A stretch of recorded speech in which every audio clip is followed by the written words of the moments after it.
America का जंगी jet F-35, Iran का fighter drone Shahid 139, पहली टक्कर और चकनाचूर हो गया ईरान का गुरूर, टूट गया खामेनेई के रॉकेट फोर्स का घमंड, दहल गए इजराइल के सभी दुश्मन मुस्लिम देश।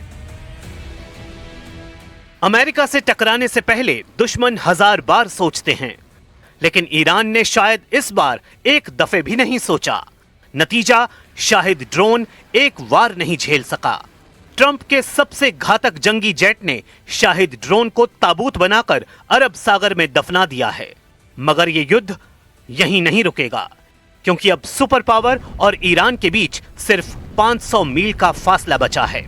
अरब सागर में अमेरिका के एयरक्राफ्ट कैरियर तेजी से ईरान की तरफ मूव कर रहे हैं। फिलहाल सुपर पावर के जंगी हथियारों को इंटरनेशनल समुद्री एरिया में एक्शन का लाइसेंस है, लेकिन 500 मील दूर से भी अमेरिका ईरान को तबाह करने की ताकत रखता है।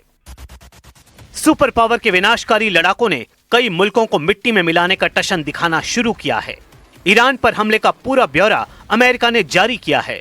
अमेरिकी सेंट्रल कमांड के प्रवक्ता कैप्टन टिम हॉकिंस ने कहा है कि यूएसएस अब्राहम लिंकन जब ईरान के दक्षिणी तट से लगभग 500 मील दूर अरब सागर से गुजर रहा था, तभी एक ईरानी शाहिद 139 ड्रोन ने कैरियर के पास मंडराना शुरू किया। अंतर्राष्ट्रीय जल क्षेत्र में ऑपरेट कर रही यूएस नेवी ने खतरे को देखते ही F-35C जेट के साथ मिशन लॉन्च किया। F-35 ने शाहिद ड्रोन को आसानी से मार गिराया। ड्रोन पर अमेरिका के हमले के बाद ईरान नेवी एक्शन में आ गई है। इस्लामिक रेवोल्यूशनरी गार्ड कोर की 2 गन बोट ने हॉर्मुज में अमेरिका के झंडे लगे रासायनिक टैंकर को घेर लिया है। ईरान की गन बोट 3 बार अमेरिकी टैंकर के आसपास नजर आ चुकी है। यही नहीं, ईरान का मोहज़र ड्रोन टैंकर के ऊपर से उड़ान भर चुका है, जिसके बाद अमेरिकी गाइडेड मिसाइल डिस्ट्रॉयर ने जवाबी हमला शुरू किया। तब ईरान की गन बोट ने बैक गियर लगाया। अब अमेरिका अपने कमर्शियल शिप को डिस्ट्रॉयर से एस्कॉर्ट कर रहा है। मतलब टेंशन बढ़ती जा रही है। उधर तंसीम न्यूज एजेंसी ने ट्रंप के होश उड़ाने वाली खबर दी है।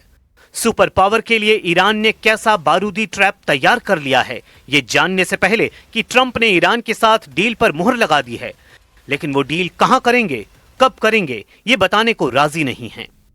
They are negotiating. They'd like to do something, and we'll see if something is going to be done.